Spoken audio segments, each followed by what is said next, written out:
Hello everyone, I'm Fozzie, or Cam, and welcome to a live episode of the Everything Podcast. I'm here with Will, as usual, and today we're actually in Santa Fe, New Mexico, which is very fun, I'm not gonna lie. So in this episode, we'll just be talking about everything. The NBA playoffs, the Celtics and Nets are playing today. I don't know what time though. And we can talk about your Warriors. We can talk about a lot of NBA today. Some movies. We watched Moon Knight episode 3. We still haven't talked about the slap heard around the world. We're a little bit late in that arena, but I'm excited. So, Will, how do you feel about the playoffs? The upcoming playoffs, Excited. Obviously, I mean, there are a lot of different teams who could win it this year. There definitely isn't that. Well, I mean, the Suns are playing great, but there are a lot of teams, that could make a run at winning the title this year. So just excited to see how this all plays out, because it is wide open this season. So just excited to watch some basketball with some meaning, which, the regular season's obviously, big for playoff positioning, but the playoffs from an entertainment standpoint are an entirely different animal. I'm totally with you. And I think we were talking about this yesterday, and we have a new little mini-series on our show called What Grinds My Gears. And we were just talking about today what grinds our gears in sports. So I think you could tell me yours about basketball, and I could tell you mine. All right, well, I'll just say this for today, and I could say this every single day in sports or in the NBA for what grinds my gears, but I'll just say it today because it's the first time that I will have said it on the Everything Podcast. What grinds my gears today in the world of basketball are the Steph Curry haters. In particular, Skip Bayless, Max Kellerman, Chris Mad Dog Russo I'm seeing hate on Curry. Now, they tend to point toward how they point toward and say that he doesn't play well, in big games and under pressure in big games. He does have a very bad stat of in the playoffs being 0 for 8 on go-ahead threes with under 20 seconds to go. So that is a bad playoff stat to hold against Steph Curry. But he's had great playoff games I'm with you. as well. And if you talk about him, playing bad in the finals, I know it was in a loss, but his playoff career high of 47 points actually came in an NBA Finals game without Klay Thompson and Kevin Durant. So for a guy who is as likable as Steph Curry, has changed the sport when it comes to shooting, is as entertaining an athlete as you can find, and a guy who, for all the bad playoff games that these haters talk about, has also had great playoff games. The level that they go to with Steph Curry hate drives me absolutely insane as a Golden State Warrior fan, so that is what grinds my gears in the world of sports. Well, right now, what grinds my gears in the NBA is it's a lot more simple than Will's, actually. But people take too many threes, I know it actually causes a lot of people to kind of quit watching basketball because they just chuck up threes, I know a lot of people who just are sick of watching, Steph Curry just chuck up threes, which he's good at it, but it can get kind of boring at sometimes, and you don't really see as many electrifying dunks like you saw with Michael Jordan, and you still sometimes see it with LeBron or big guys like that, but it's mostly a 3-point game now. Right, well, I think the way that it should go, if you're a Steph Curry or a Damian Lillard, or players who are really good at 3-point shooting, then I'll give you a bit more leeway for chucking up threes or shooting a three at a time that maybe isn't the wisest. But if you're like a player who is not great at shooting the three ball, then you shouldn't be taking those shots. So that's a good point. If that makes sense, Cam, like, save those unnecessary threes for the players who are actually good at making them. Yeah, I'm with you. I'm totally with you on that one, Will. I get what you're saying, but the thing is, there are a lot of good players that can shoot threes. Harden, Durant, Irving, Curry. I mean, the list goes on.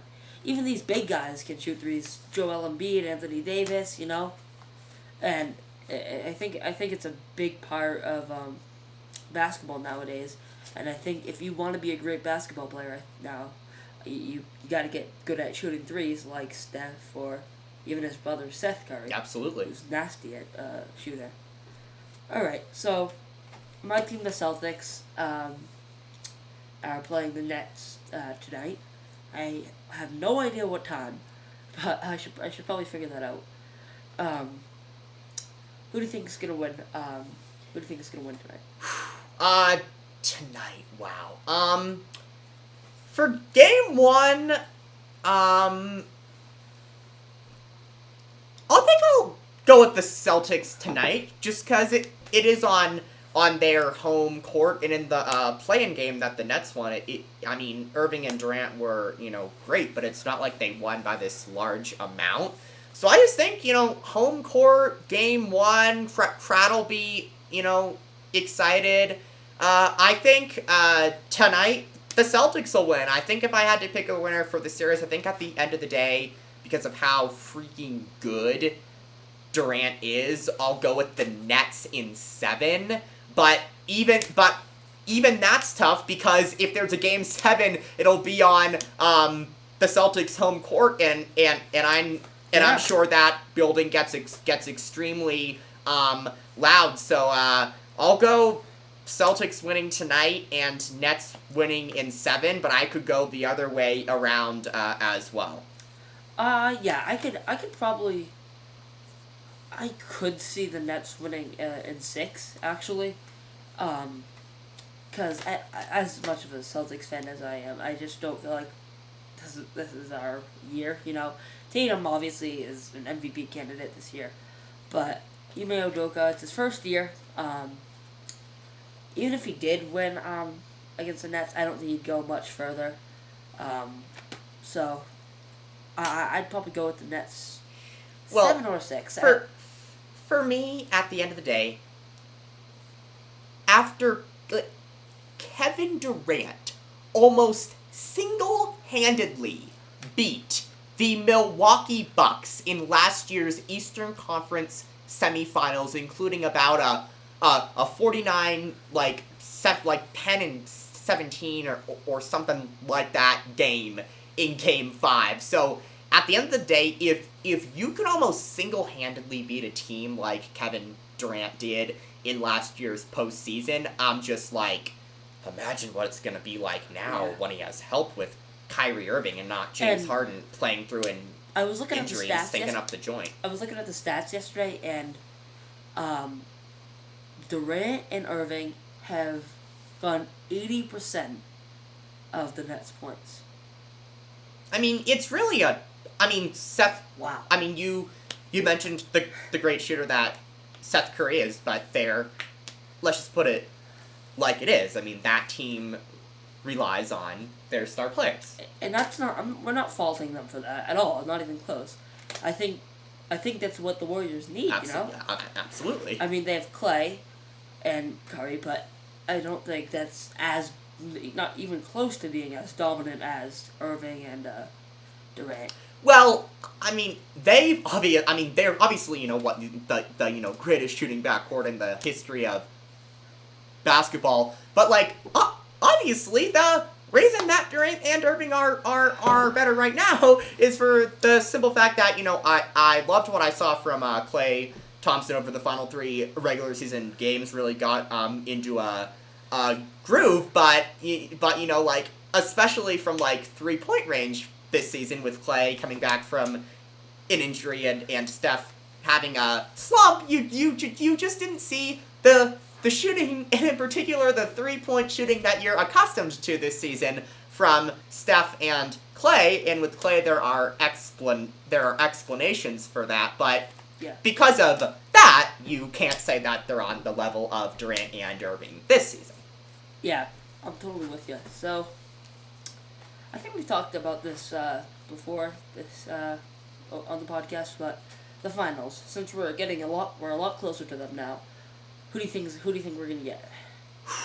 I'm gonna go with the Suns out of the West. I think Chris Paul knows that this is his chance. This is I'm going when with he Suns has too. to I think shine. Devin Booker's gonna be the MVP this year. Well, if Look he at his wins, stats. I will have no issue with it at all, and I think he would be super deserving, and I'm a big fan of him as a player. And Same. you know what? Out of the Eastern Conference, I'm going to go with the Nets, because that is how freaking good I think Kevin Durant is.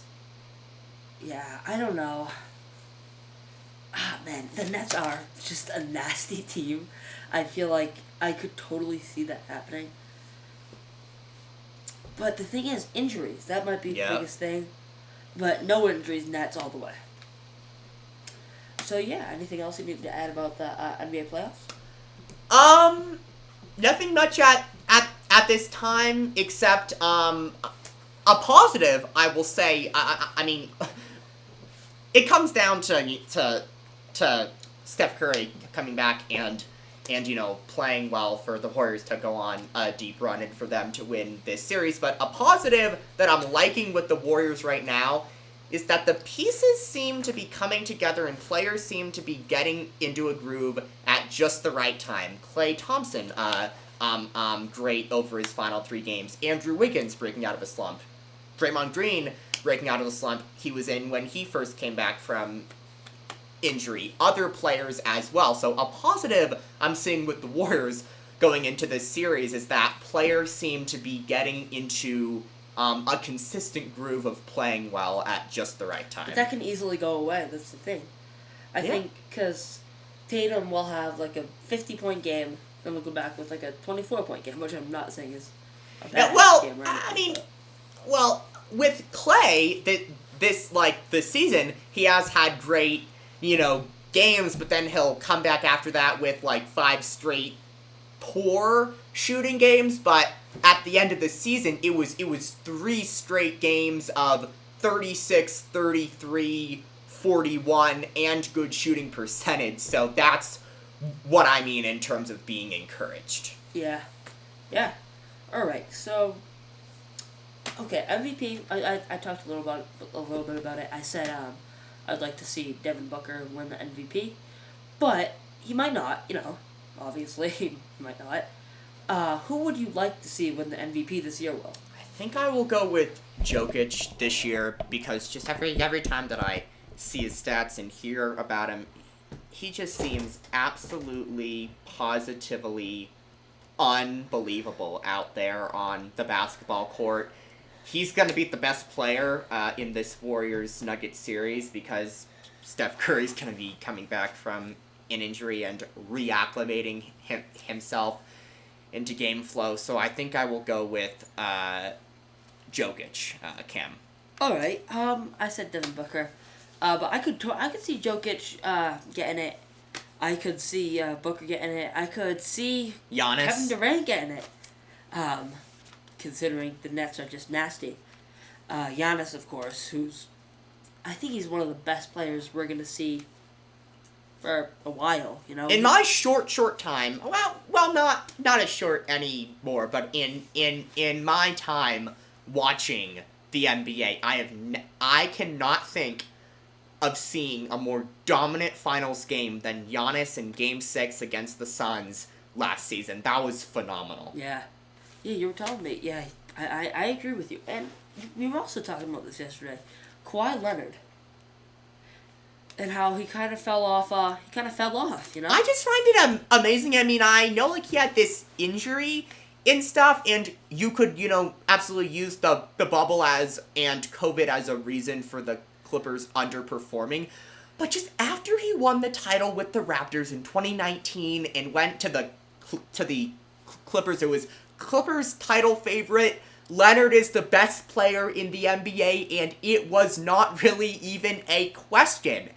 And just to see him fall off the face of the earth and not be talked about like that anymore is just kind of amazing to me.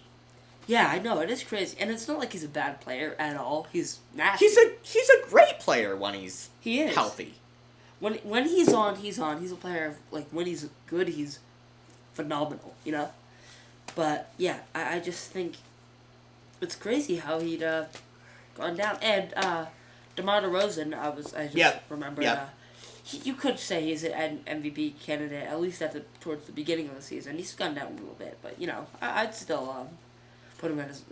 sure. Maybe, you know. Yeah. I could see that. Yeah. All right, so... Put him in the conversation, for sure. Of course, yeah. So, do you have anything else to add? I guess just with our teams, I'll go Nets in 7, and I'll go Warriors in 7. That's my final comments. So there you go. You, Kim? Celtics out winning. Well, at least they're not going to win the Nets series. Yeah. They might win tonight, but yeah. So Nets in how many games, and Warriors or Nuggets in how many games for you? All right. Nuggets 6. All right.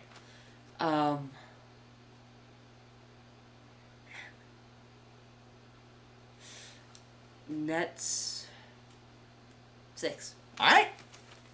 Yeah. There you have it, folks.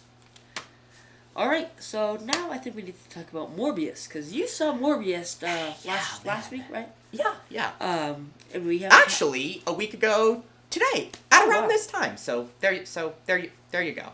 So I talked about it. I said I didn't like it. And you had a only movie show episode as well, which I would encourage everybody to check out. Yes, I talked about that, and I didn't like it. It's not very good, but Will had a very different opinion than me. Yeah, I was surprised, obviously, especially considering the, 16-17% on Rotten Tomatoes? Yeah, I know. And the 5 point something out of 10 on IMDb, but I watched it, I enjoyed it, I thought the story was nice, I thought the CGI,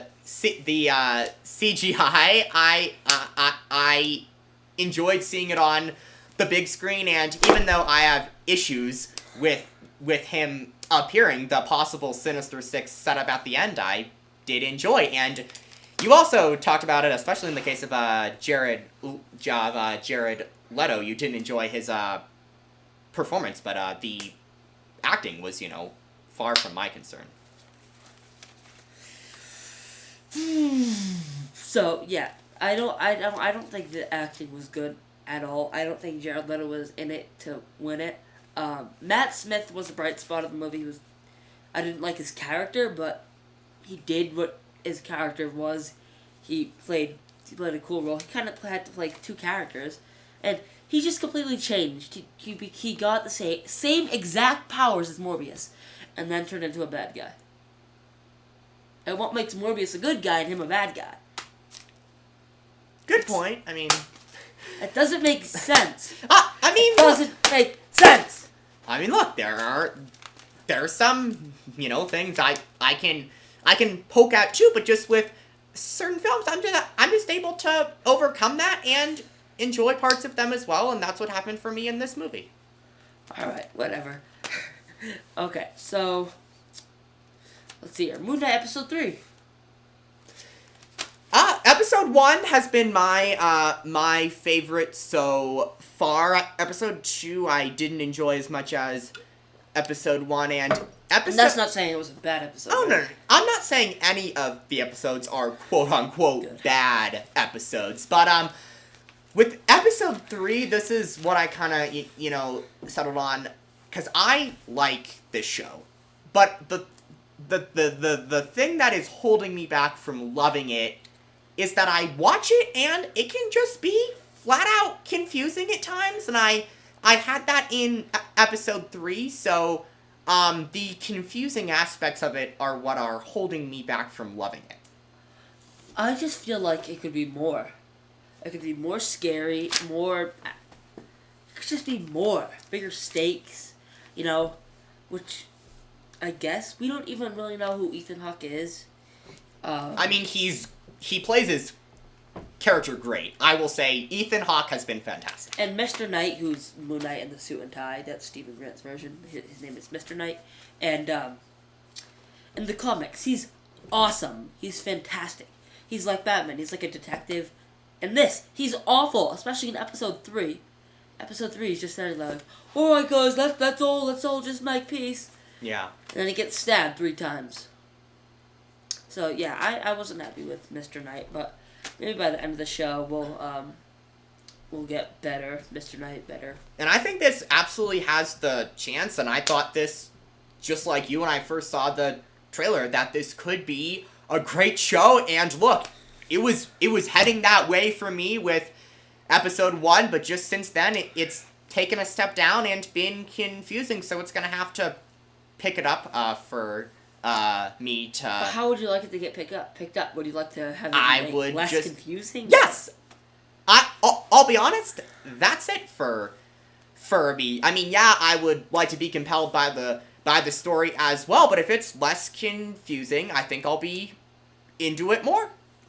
Alright, well, I'm liking it so far. It's not the best Marvel show, not even close. Loki's better, WandaVision's better. Equal to Hawkeye right now.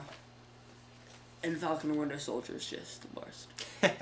And what do you think? And you enjoyed What If as well? I loved What If, awesome. And you haven't watched it yet, but... I will for Multiverse of Madness, anyone which you've been who's a telling me big about. Marvel fan and thinks it's not canon, or which it is, but anyone who's a big Marvel fan but thinks it's too kid show, it is technically a kid show, but actually I might not even call it a kid show because there's some not kids show stuff in there, but I think it you really need to watch it if you wanna really understand Multiverse of Madness, because there are gonna be a lot of characters and a lot of things from that which are going to play a big part in Multiverse of Madness, like Captain Carter, who, if you've watched the show, you know, is from the first episode, what if Peggy Carter became Captain America, and she is on the poster of, her shield is on the poster of Multiverse of Madness if you look closely. Yeah. And Deadpool is also rumored to be in it. Ghost Rider, Tobey Maguire. I haven't heard anything about Andrew being in it, though. Which is too bad, because I It would is. have loved to see them both in it. But let me just kind of end our Marvel discussion by saying this. How great is it to finally be under a month away from what we both think is going to be one of the best Marvel movies of all time? Yep. Doctor Strange in the Multiverse of I can't even Madness. wait. There you go. So incredibly excited for this movie. Amen. Is all I have to say. And we took a picture today, standing by Yeah. believe Poster. the most recent poster. I have loved all of the posters for this movie. I give all of the trailers and little 30 second to 1 minute clips that they've done. I give all of those A pluses without question. I just think this is going to be an epic movie experience, and I completely believe Benedict Cumberbatch when he says that he thinks it's going to be on the level of Spider-Man No Way Home. I think it's going to be better. I mean, it's pretty cool that Doctor Strange is going to be in 2 big blockbuster MCU movies. Yeah, and look, if you're gonna see Multiverse of Madness, it's mandatory pretty much to have seen No Way Home. Pretty much, yeah, because it's going to be based a lot around him casting that spell to make everyone forget who Peter Parker is. Yeah. Yeah, so I am so psyched for this movie. I think it's going to be a 10 out of 10. I agree, and Thor: Love and Thunder as well. I have similar feelings. Let's just get that trailer out there. Yeah. All right. Do you have anything else think we need to talk about today? Oh, we should probably address what grinds my gears, which we talked about a little bit. New show, starring Todd. Oh yeah. Yeah, it's funny.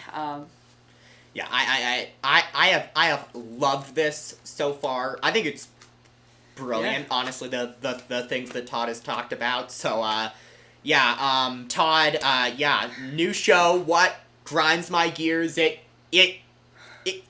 what it's about is the title. It's things that gets under his skin. Yeah. It's things that grinds his gears. Well, you know what I don't love? I don't love saying he doesn't like either of us in the second episode. True.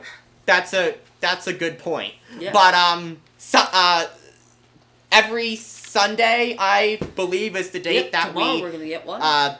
That we have, so I can't wait. And then also, Cam, do you want to share? Because I know soon we're gonna start to get on a weekly Tuesday, Thursday, Sunday schedule with the Everything Podcast, only movie show, and what grinds my gears. Yes. So on Tuesdays we're gonna be doing podcasts. Thursdays we're gonna be doing only movie show. Well, we're gonna alternate between the only movie show, which if you don't know, it's just us. We review movies, we talk about movies. It's a big movie thing. And then Sundays, every Sunday, we have an episode of What Grinds My Gears with Todd. So, if you guys have any other suggestions for series we should start or branch out, cause let us know, because I love doing that. I mean, I like expanding our channel, coming out with new miniseries, and pretty soon I'll be putting out a playlist. Awesome. On our channel, just separating the podcast from the only movie show and what grinds my gears. Yeah. And like I said, if you have any other suggestions for things you want us to do, please just let us know in the comments. Yeah, and also, not that I wish for this to be the case, but if you're not a fan of one show on the Everything Podcast YouTube channel, you could go to another show and maybe you'll enjoy that. Of course, yeah. I've been loving what options. My gears. Oh, I am so right there with you. I'm just so glad that Todd's doing this. Simple and straight. I have just I've adored it, honestly. Yeah. I just love it. And while we're here in Santa Fe, we're gonna try to make a cool video for the channel, not a podcast, just like a little vlog of the things we're gonna be doing here. Yeah, this is actually a bit of a historic day for this podcast in the sense that this is the first day in the history of the Everything Podcast that we are doing a podcast in the same room. Yeah. Not one in Massachusetts and one in California. Like usual. But we're both in Santa Fe, New Mexico, so yeah. History. Woo. Alright, so if you don't have anything else to add, I think that'll be it. The slap heard around the world. Oh my gosh, I almost forgot about it. You start, Cam. I would love to hear your takes on Alright. Everybody knows Will Smith slaps Chris Rock. Yeah. I think everyone knows what happened by Oscars. now. And we haven't really talked about it yet because we just haven't got to it. We don't really have an excuse for not talking about it. But whatever the reason, yeah, it's crazy. I feel, man, oh man, was that crazy. I did not even expect that to happen. I mean, I didn't watch the whole Oscars because I am sane. I don't want to spend... Let me get this out of the way. The Oscars were awful. Upon rewatching a bunch of highlights upon rewatching it all on, because we taped it, I watched about an hour, 2 hours of it. I think it was a 3.5 hour program.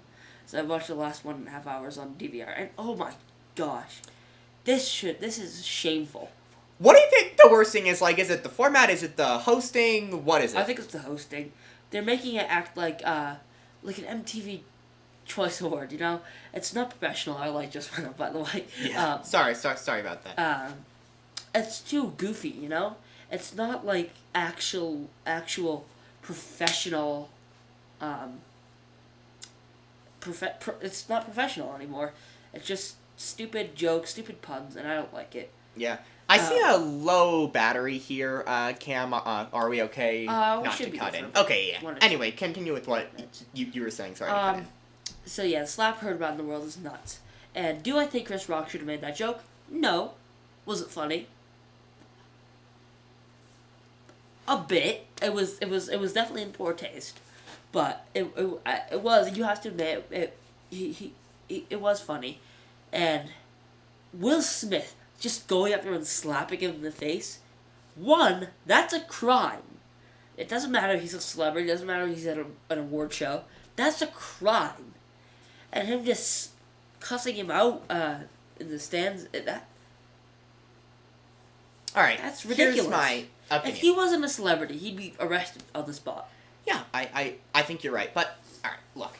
If I were Will Smith, would I have gone up and slapped Chris Rock on the face? No, every fiber in my body would not let me do that. But, I think Chris Rock would have been absolutely deserving of Will Smith coming up there and saying, "Don't say that about my wife," because Chris Rock, I don't even think he should have gone up there. I think he just should have said, "Hey, don't you say that about my wife?" Like, kind of playing around, but kind of not. So Chris Rock I also got the think message. it's important for the audience and everybody watching at that time to know that Chris Rock screwed up, which I believe he did. He did, but then Will Smith reacted with the crime. So look, like, again, like, I as much as I wouldn't have gone up and slapped him on the face, like, I just want to be clear that I think Chris Rock was 100% deserving of Will Smith being angry at him like Not that. slapping in the face, though. Yeah, but still, I think Chris Rock screwed up. I do. I'm with you. Alright, so that's it. I guess for watching, and have a great day.